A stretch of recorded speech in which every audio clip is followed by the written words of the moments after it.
Olá, gente querida do coração verde e amarelo, Jornal Foco do Brasil, compromisso com a verdade, contando com o seu comentário, sua opinião, dizendo de qual lugar abençoado do nosso lindo Brasil ou do mundo você está assistindo o Jornal Foco do Brasil. Participe do chat ao vivo e você sabe que o Foco do Brasil é um jornal independente, só é possível por conta da sua audiência e apoio, seja curtindo, compartilhando, se tornando membro do nosso canal. Vocês que tornam o Foco do Brasil uma realidade e queremos seguir todos os dias na sua companhia. Veja se o sino de notificações está ativado para receber nossas atualizações. Vamos agora às notícias desta edição. O presidente Jair Bolsonaro esteve no Rio de Janeiro, onde iniciou a agenda oficial com visita ao Instituto de Pesquisas Jardim Botânico. O Jardim Botânico, ícone do Rio de Janeiro, que se coloca com a missão de promover, realizar e difundir pesquisas científicas com ênfase na flora, visando a conservação e a valoração da biodiversidade, bem como realizar atividades que promovam a integração da ciência, educação, cultura e natureza. E no local, o presidente participou e também almoçou, inclusive, no Congresso Mercado Global de Carbono, Descarbonização e Investimentos Verdes. O Congresso, gente, que tem apoio institucional do Ministério do Meio Ambiente e do Banco Central, é uma iniciativa do Banco do Brasil e da Petrobras, buscando promover debates sobre o mercado de crédito de carbono, além de apresentar estratégias corporativas e projetos e cases para impulsionar negócios verdes. Então, com a presença também do presidente Jair Bolsonaro. E nesse ainda novo mercado da economia verde, que o Brasil desponta-se com uma potência inigualável. E o Brasil é um país fantástico, acolhe a todos de braços abertos. E juntos com muitos outros países, nós vamos conduzindo o destino dessa grande nação. E repito, a confiança, a certeza nos contratos, o que o Brasil representa, levando-se em conta até mesmo outros países. Aqui é um porto seguro para todos os senhores. As políticas que adotamos nessa questão em especial são ministros e pessoas mais que competentes, interessadas realmente em alavancar o nosso país. E em muitos países também já se nota a possibilidade de desabastecimento. Com toda certeza, uma preocupação grande de todo chefe de Estado, a sua segurança alimentar. E todos volvem os olhos para o Brasil, um país que é uma potência agrícola, um país que a agricultura em especial não parou, não aceitou, repito, politicamente correto. Trabalharam, se empenharam e produziram. Porque, brasileiros, cada 5 pessoas fora do Brasil, uma é alimentada pela nossa pátria. Isso que estamos agora reunindo com empresários brasileiros fora do Brasil, representações diplomáticas. É um marco excepcional para o nosso Brasil. É mais que um ponto de inflexão. É a certeza que a nossa pátria, cada vez mais, será vista com olhos de um grande país. Vamos continuar mantendo essa política. E após o evento no Rio de Janeiro, o presidente retornou a Brasília para participar da sessão solene de ratificação de posse de ministros no TST, Tribunal Superior do Trabalho, Alberto Bastos Balazeiro, Amaury Rodrigues Pinto Júnior e Morgana de Almeida Richa, além do desembargador Sérgio Pinto Martins, tomaram posse. O presidente da República, Jair Bolsonaro, sancionou a medida provisória que torna o Auxílio Brasil de R$ 400 um benefício permanente. A sanção no Diário Oficial da União repercutiu. A proposta inicial do governo federal previa que esse valor valesse apenas até dezembro de 2022. Portanto, uma boa notícia para quem é beneficiário. Os parlamentares, no entanto, decidiram tornar o valor permanente e o texto aprovado pelo Senado já tornava o piso de R$ 400 permanente. O Auxílio Brasil foi o programa social criado pelo governo Bolsonaro em substituição ao Bolsa Família, criado em 2003. De acordo com a Secretaria-Geral da Presidência da República, o governo gasta cerca de 47,5 bilhões de reais anuais só como volume regular do Auxílio Brasil. A estimativa é que o governo precise desembolsar outros 41 bilhões de reais por ano para bancar o valor complementar ao benefício. E Lula quer mais dinheiro. Quer mais dinheiro de Dallagnol, ex-procurador da República, conhecido coordenador da Lava Jato. E além do dinheiro de Dallagnol, na verdade, é dinheiro do povo, não é? Que doou para Dallagnol quitar multa recebida contra ele, não é? Através de ações de Lula contra o ex-procurador. E então, Dallagnol, de muitos apoiadores, é um homem muito respeitado pelo trabalho que realizou na Lava Jato. Muita gente não concordou com a multa imposta pela Justiça contra Dallagnol e a favor de Lula, e muita gente então fez doações. E as doações foram de um valor muito superior à multa propriamente. Então teve um valor significativo de sobra. E Dallagnol já indicou doação a hospitais que tratam crianças com câncer e autismo. Mas, segundo Dallagnol, Lula quer pegar uma fatia desse dinheiro, ou do valor ou patrimônio, enfim, de Dallagnol.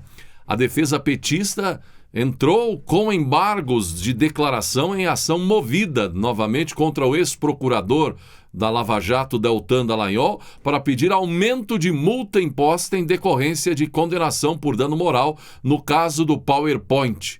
Um dos argumentos é de que Dallagnol é uma pessoa de muitas posses. Os advogados do petista afirmaram que o valor de R$ 75 mil, com correção monetária vai a R$ 200 mil, não inibe Dallagnol de voltar a atacar Lula. A ação tramita no STJ. O ex-procurador da Lava Jato publicou em suas redes sociais que o petista Lula quer colocar a mão nos mais de R$ 500 mil doados por apoiadores. Segundo Dallagnol, a sobra dos recursos doados devem ser destinadas aos hospitais que tratam crianças com câncer e autismo. Dallagnol postou: "Eu realmente não entendo alguém que quer tirar as doações de crianças com câncer e autismo, um dinheiro que pode mudar a vida de quem mais precisa, para gastar em festa de casamento", disse o ex-procurador. O plano de governo do pré-candidato ao governo de São Paulo pelo Republicanos, o Tarcísio de Freitas, será focado em prosseguir com obras paradas e fomentar parcerias público-privadas, segundo o empresário Guilherme Afife Domingos, coordenador do programa de Tarcísio.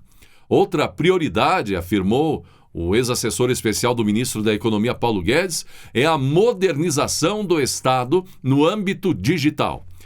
A exoneração a pedido de Afife Domingos do Ministério da Economia foi publicada nesta semana no Diário Oficial da União. Ao Estadão, Afife afirmou que o objetivo da campanha do ex-ministro da Infraestrutura, apoiado pelo presidente Jair Bolsonaro, será alinhar o pensamento liberal democrático federal com as propostas estaduais. O ministro Tarcísio tem uma característica que é ser tocador de obras, e ele não gosta de obra parada. Estamos fazendo levantamento na área de transporte urbano daquilo que ficou paralisado para dar prosseguimento no curto prazo, disse Afife. O empresário afirmou que buscará, no eventual governo, alinhar a política paulista com a federal no que se refere às parcerias público-privadas. Aos olhos dos investidores externos, São Paulo é, sem dúvida, o grande hub do investimento privado internacional para tocar as PPPs. E o Tarcísio é especialista nisso, disse Afife Domingos. A Câmara aprovou o texto base do projeto de lei 3.179 de 2012, que regulamenta a prática da educação domiciliar no Brasil, também conhecida como homeschooling. Para usufruir da educação domiciliar, o estudante deverá estar regularmente matriculado em uma instituição de ensino que acompanhará o desenvolvimento educacional durante o ensino. Uma das exigências é que pelo menos um dos pais ou responsáveis tenha escolaridade de nível superior ou profissional tecnológica reconhecida pelo Ministério da Educação. Outro requisito é a certidão negativa perante as justiças federal e estadual ou distrital. Era algo muito aguardado, não é, por pais. Agora vai ter o desenrolar aí disso até entrar para a realidade dos brasileiros. Por exemplo, o cidadão pastor, né, no estado do Paraná, pastor Alex de Oliveira, da Igreja Batista, afirmou que isso é um grande avanço, uma vitória dos pais, sobretudo porque há muito receio, não é, de muitos pais em relação às questões ideológicas que são erguidas, bandeiras erguidas aí eventualmente em sala de aula, não é? Sempre é uma polêmica isso tudo, e muitos pais querem blindar, proteger ou sugerir algo mais familiar para a educação de seus filhos, evitando interferências mundanas que verdadeiramente estão danificando muitas e muitas pessoas, não só no Brasil, mas mundo afora.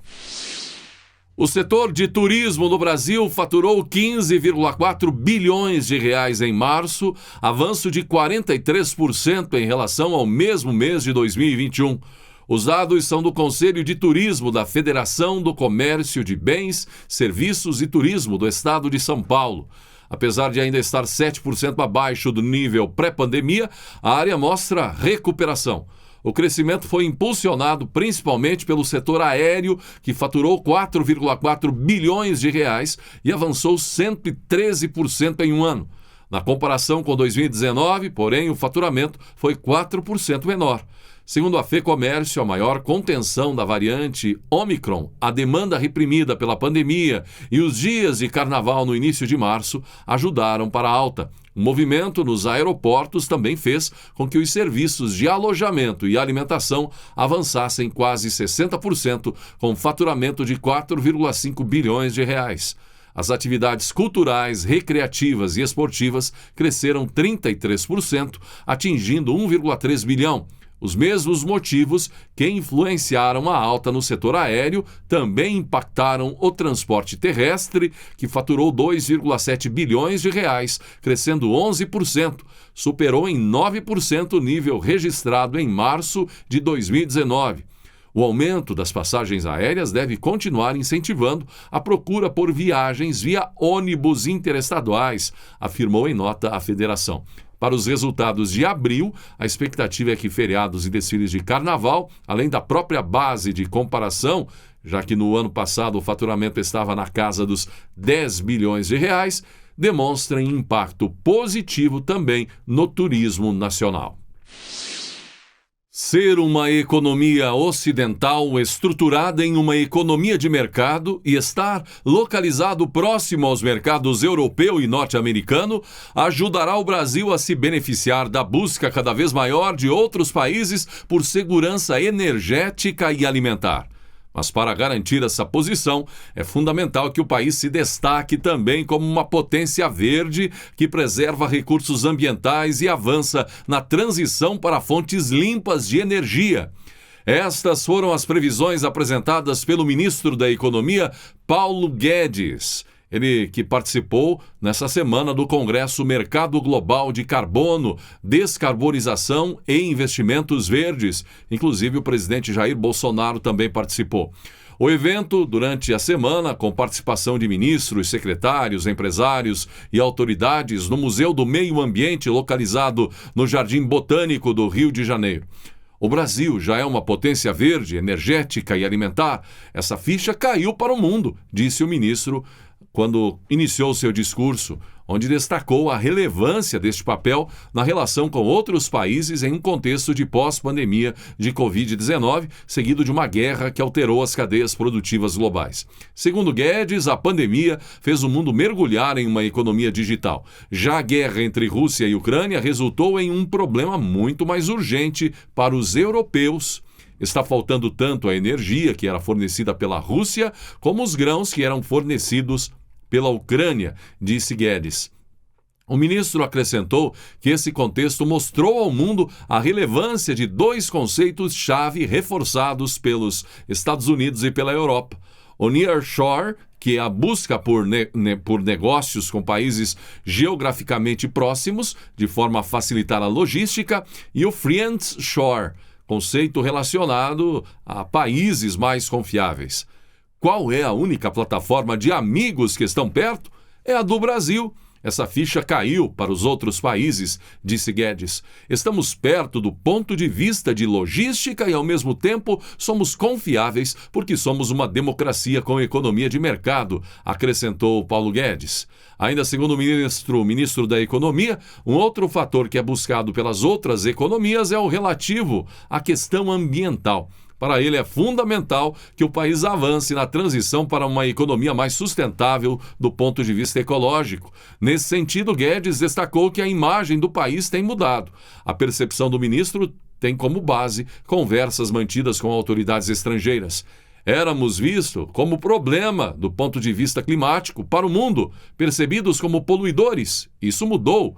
Nessas conversas, Guedes tem reiterado a intenção brasileira de taxar poluição, aplicando impostos para quem polui, de estimular inovações que usem tecnologias de despoluição e de premiações via remunerações àqueles que preservam recursos ambientais. A Justiça Federal está buscando peritos para realizar um novo exame psiquiátrico em Adélio Bispo, que esfaqueou o presidente Jair Bolsonaro em um conhecido atentado em 2018 em Juiz de Fora, Minas Gerais. A 5ª Vara Federal Criminal de Campo Grande, Mato Grosso do Sul, questionou o governo federal sobre a disponibilidade de peritos para a realização do exame. De acordo com o juiz Luiz Augusto Yamasaki Fiorentini, responsável pelo caso, não foram encontrados médicos psiquiatras que aceitassem realizar a perícia. O exame permitirá que a justiça decida se Adélio pode retornar ao convívio social ou se a internação deverá ser estendida por mais tempo. Adélio Bispo está internado no Presídio Federal de Campo Grande. Em 2019, ao julgá-lo, a justiça o considerou inimputável, não pode ser condenado por questões de saúde mental. Foi estipulada a medida de segurança de internação por prazo mínimo de 3 anos, ao fim do qual deveria ser realizada a perícia médica para a verificação da manutenção ou cessação da periculosidade.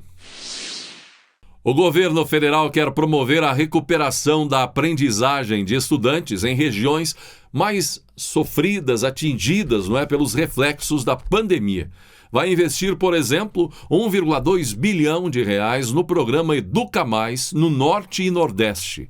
O programa vai amenizar os impactos provocados pela pandemia nas escolas do ensino fundamental das regiões Norte e Nordeste do país, além de acelerar e recuperar a aprendizagem desses alunos. O programa não visa apenas transferir mais recursos para essas duas regiões, vai também fomentar e melhorar a capacidade daqueles municípios que têm mais dificuldade, que muitas vezes não conseguem acessar as políticas existentes, além de auxiliar no enfrentamento à evasão e ao abandono escolar. Outras ações do programa, que tem como foco as escolas públicas de ensino fundamental, estão voltadas ao uso de novas tecnologias e ao fornecimento da gestão educacional. O Educa Mais Norte e Nordeste está previsto para ser implementado durante o período de 2022 até a 2026. Abrangerá 18,6 milhões de estudantes e 794,6 mil professores. Ao todo, nas regiões Norte e Nordeste existem quase 83 mil escolas espalhadas por 2.243 municípios dos 16 estados. O Ministério da Saúde anunciou a ampliação dos procedimentos oncológicos destinados ao tratamento do câncer. Passam a ser ofertados por 11 hospitais habilitados a peritonectomia e a quimioperfusão intraperitoneal, hipertérmica. As portarias que prevêem a oferta dos dois procedimentos foram assinadas pelo ministro da Saúde, Marcelo Queiroga, nesta semana. De acordo com o Ministério, as novas incorporações ampliam as opções de procedimentos para o tratamento oncológico de dois tipos de câncer: mesotelioma peritoneal maligno, que atinge a região abdominal, e pseudomixoma peritoneal, tumor que se manifesta na cavidade peritoneal. Foram também preparados protocolos específicos para a orientação aos profissionais da saúde sobre as doenças e o uso dos novos procedimentos. Os protocolos são publicados conjuntamente pelas Secretarias de Atenção Especializada à Saúde e de Ciência, Tecnologia e Inovação em Insumos Estratégicos, informa em nota o Ministério da Saúde. Marcos Montes, ministro da Agricultura, afirmou que o Brasil está mais do que pronto para fazer sua parte no fornecimento de alimentos para o mundo. A fala ocorreu em uma cúpula sobre segurança alimentar em Nova York nesta semana, realizada na sede da Organização das Nações Unidas, ONU. Como um dos maiores produtores e exportadores de comida do planeta, posição que alcançamos por meio do desenvolvimento de um modelo de agricultura tropical altamente eficiente, no qual coexistem diferentes sistemas de produção, o Brasil está mais do que pronto para fazer sua parte no fornecimento de alimentos, disse Montes. O encontro contou com representantes de mais de 30 países. Em sua fala, o ministro da Agricultura destacou alguns avanços brasileiros no setor de alimentos. Alcançamos até 3 colheitas por ano na mesma área. Ele lembrou que o Brasil vem apostando em ciência e inovação nas últimas 5 décadas, aumentando a produtividade com sustentabilidade. Com menos de 30% do nosso território dedicado à agricultura e à pecuária, provamos que a agricultura pode ser fonte de crescimento econômico, inclusão social e preservação ambiental, afirmou o ministro. Estamos cientes de nossa responsabilidade como fornecedores confiáveis de alimentos de qualidade diante da crescente demanda global. O Brasil é um dos únicos países do mundo capaz de aumentar sua produção sem incorporar novas áreas à atividade produtiva. Entretanto, o sucesso do modelo brasileiro depende da integração de diversas cadeias produtivas de insumos e da produção de alimentos, destacou o ministro. E veja agora alguns dos destaques da live do presidente Jair Bolsonaro. Nós temos um orçamento que tem um teto, ou seja, o orçamento é feito, tantos bilhões de reais, está aqui e você, mesmo arrecadando a mais, você não pode gastar. O ano passado tivemos um excesso de arrecadação em torno de 300 bilhões de reais que foram para bater dívida. E isso diz aí a emenda constitucional do teto lá atrás, lei de responsabilidade fiscal, etc.